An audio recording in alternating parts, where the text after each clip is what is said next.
Filtration हमने 3 layers देख चुकी थी फ़िल्ट्रेशन की।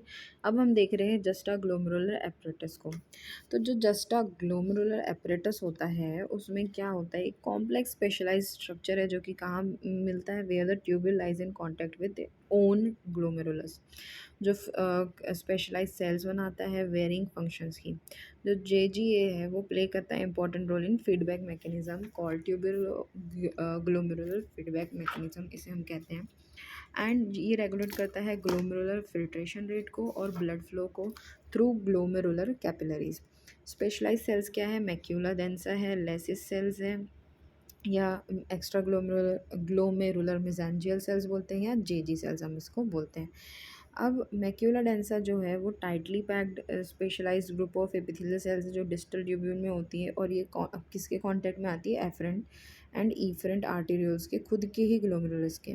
देखो कहाँ गए हमारी मैक्यूला डेंसा सेल्स, ये मैक्यूला डेंसा सेल्स हमें दिख रही है किसके कांटेक्ट में, एक तो ये एफरेंट आर्टेरियल के कांटेक्ट में, दूसरा ये इफरेंट आर्टेरियल के कांटेक्ट में। अब उसके बाद ये क्या करती है, ये डिटेक्ट करती है सोडियम लोड को in the filtrate and can regulate secretion of renin. It is likely that macula densa mediated renin secretion help करता है मेंटेन करने में सिस्टमिक आर्टेरियल प्रेशर को। ठीक है, जिससे क्या होता है, आर्टेरियल प्रेशर रहता है तो फिल्ट्रेशन होता है। अब ये तो हमारी हो गई मैक्यूला डेंसा। दूसरी हमारी आती है लेसिस सेल या एक्स्ट्रा ग्लोमेरुलर मेसेंजियल सेल्स। ये जो सेल्स होती है ये लोकेटेड होती है आउटसाइड ग्लोमेरुलस। ये देखो ये आउटसाइड ग्लोमेरुलस है। अब ये क्या कर रही है कि found in the triangular area between the afferent arteriole, efferent arteriole and macula densa के बीच में मिलती है हमें। ठीक है, ये लेसिस सेल्स ये, या एक्स्ट्रा मेसेंजियल सेल्स जिसको हमने बोला था, एक्स्ट्रा ग्लोमेरुलर मेसेंजियल सेल्स दोनों एक ही है। ये क्या करती है, ये ए ग्रेनुलर सेल्स है और ये रेनिन प्रोड्यूस करती है स्मॉल अमाउंट में।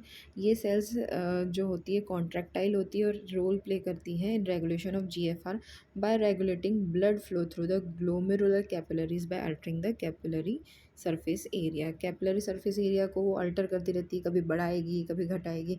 अगर बढ़ाना होगा तो उसके नंबर को जो सेल्स होगी ज़्यादा मल्टीप्लाई हो जाएगी, कम करना होगा तो कम हो जाएगी, है ना। तो इस तरीके से ये क्या करती है, रेगुलेट करती है।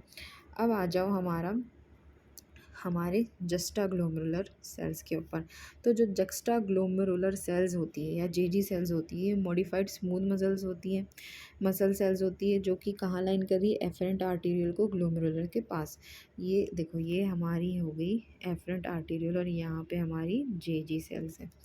ठीक है, तो ये जो जेजी सेल्स होती है किससे इनर्वेट होती है, innervated by sympathetic nerve fibres. And ये क्या रिलीज़ करती है, renin content in response to sympathetic discharge. ये कैसे होती है, एज अ बैरो रिसेप्टर ये एक्ट करती है। ये मॉनिटर करती है रीनल परफ्यूजन प्रेशर को और स्टिमुलेट होती है बाय हाइपोवोलेमिया या डिक्रीज रीनल परफ्यूजन प्रेशर। तो जो जेजी सेल्स, मेनली जेजी सेल्स का काम ये होता है कि अगर ब्लड लेवल कम है, रीनल परफ्यूजन कम है, तो ये स्टिमुलेट होती है और ज़्यादा से ज़्यादा रीअब्जॉर्प्शन करवाती है। हाइपोवॉलीमिया के टाइम पे ये स्टिमुलेट होएगी और रेनिन रिलीज़ कराएगी। फिर रेनिन क्या होगा, अल्टीमेटली हमारे ब्लड वॉल्यूम को बढ़ाएगा। अब आ जाओ हम डिफरेंस देखते हैं कॉर्टिकल और जस्टा ग्लोमेरुलर नेफ्रॉन्स में। ये कभी कभी पूछ सकते हैं, वैसे ये आजकल यूनिवर्सिटीज़ में ऐसे डिफरेंस देते नहीं हैं, बट इट कैन आस्क। तो हम अगर देखें तो कॉर्टिकल नेफ्रॉन क्या होते हैं, 85% है। ये 2/3 ऑफ द कॉर्टेक्स में होते हैं और बहुत स्मॉल पोर्शन में होते हैं मेड्यूला में। लूप ऑफ हेनले इनका बहुत शॉर्ट होता है। Descending limb of loop of Henle जो होता है उसमें थिन सेगमेंट होता है, वेयर एज जो असेंडिंग लिम्ब होता है उसमें थिन और थिक सेगमेंट होता है। इफरेंट आर्टेरियल कंटिन्यू करता है एज पेरिट्यूब्यूलर ट्यूब्यूलर कैपिलरीज, एसोसिएट होता है with the formation of urine. Efferent arterial small होता है एफरेंट से। अब जो जस्टा ग्लोमेरुलर नेफ्रॉन है ये 15% होता है। ये 1/3 ऑफ कॉर्टेक्स में होता है और ज़्यादा करके कहाँ होता है, मेड्यूला में होता है, नाम से ही मेड्यूलरी, राइट। अब लूप ऑफ एनलेस की लॉन्ग होनी चाहिए, बोथ असेंडिंग और डिसेंडिंग लिम्ब में थिन सेगमेंट होते हैं। इफरेंट आर्टेरियल जो होती है वो कंटिन्यू हो जाती है एज अ वाजा रिक्टा और एसोसिएट होता है with concentration of urine. Efferent arteriole का सेम डायमीटर होता है as afferent. So this was about the juxtaglomerular apparatus. अब अगर हम देखते हैं रेनिन एंजियोटेंसिन सिस्टम। तो रेनिन एंजियोटेंसिन सिस्टम बेसिकली वही सिस्टम है जो रेनिन सिक्रेट कर रही है जेजी सेल्स, सो दैट कि हमारा ब्लड का लेवल बढ़ सके बॉडी में और वाटर कम एक्सक्रीट हो। तो ये कब स्टिमुलेंट्स क्या क्या है रेनिन सिक्रेशन के, ये पहले ये देख लेते हैं कहाँ पे है। जो सेल्स होती है एफरेंट आर्टीरियल्स की जेजी सेल्स, वो साइट होती है synthesis storage and release of proteolytic enzyme renin का। स्टिमुलेंट्स क्या होते हैं फॉर रेनिन सिक्रीशन, एक तो ये हो गया कि अगर फॉल हो गया आर्टेरियल बीपी में, रिडक्शन हो गया ईसीएफ वॉल्यूम में, increased sympathetic activity, decreased load of sodium and chloride in macula densa और प्रोस्टाग्लैंडिन, ये सब इसके स्टिमुलेंट होते हैं। यानी क्या हो गया, अगर आर्टेरियल बीपी फॉल हो गया तब रिडक्शन हो गया ईसीएफ वही, और इंक्रीज सिंपैथेटिक एक्टिविटी हो गई, बहुत ज़्यादा टेंशन में हो सिंपैथेटिक एक्टिविटी बढ़ जाती है, डिक्रीज लोड हो गया सोडियम कैल्शियम का जैसे कि डायरिया में होता है, और प्रोस्टाग्लैंडिन्स, राइट। तो इनहिबिटर्स कौन से हैं फॉर रेनिन सिक्रीशन, अगर वही इसके पूरे अपोजिट इनहिबिटर्स हो जाएंगे। फोर्थ है वेजोप्रेसिन, ठीक है। रेनिन जो होता है वो does not have a physiological function, it function so only as a proteolytic enzyme. Renin का फिजियोलॉजिकल के साथ साथ, सिर्फ यानी फिजियोलॉजिकल नहीं, ये प्रोटियोलाइटिक फंक्शन यानी एक एंजाइम फंक्शन। ये it is a substrate, it's substrate is a circulating protein called angiotensinogen, है ना। इसका सर्कुलेटरी प्रोटीन है एंजियोटेंसिनोजन, जो कि कौन प्रोड्यूस करता है, लीवर। अब लीवर ने प्रोड्यूस कर दिया, एंजियोटेंसिनोजन होता है वो क्लीव होता है by renin to yield a decapeptide angiotensin 1। Angiotensin 1 also has no physiological function and it's further cleaved to an octapeptide angiotensin 2 by converting enzyme ACE। अब क्या हुआ कि ये जो रेनिन है वो फिजियोलॉजिकल फंक्शन नहीं कर सकता, वो as a proteolytic enzyme function कर रहा है। तो उसने क्या करवाया कि एक सबस्ट्रेट रिलीज़ हुआ एंजियोटेंसिनोजन, जो कहाँ प्रोड्यूस हुआ, लीवर में।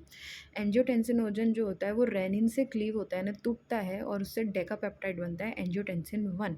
एंजियोटेंसिन 1 का भी कोई फिजियोलॉजिकल फंक्शन नहीं, वो फर्दर वापस से टूटता है ऑक्टापेप्टाइड में, डेका यानी 10, ऑक्टा यानी 8 पेप्टाइड बॉन्ड में एंजियोटेंसिन 2, जो किससे टूट रहा है by converting enzyme ACE, angiotensinogen converting enzyme.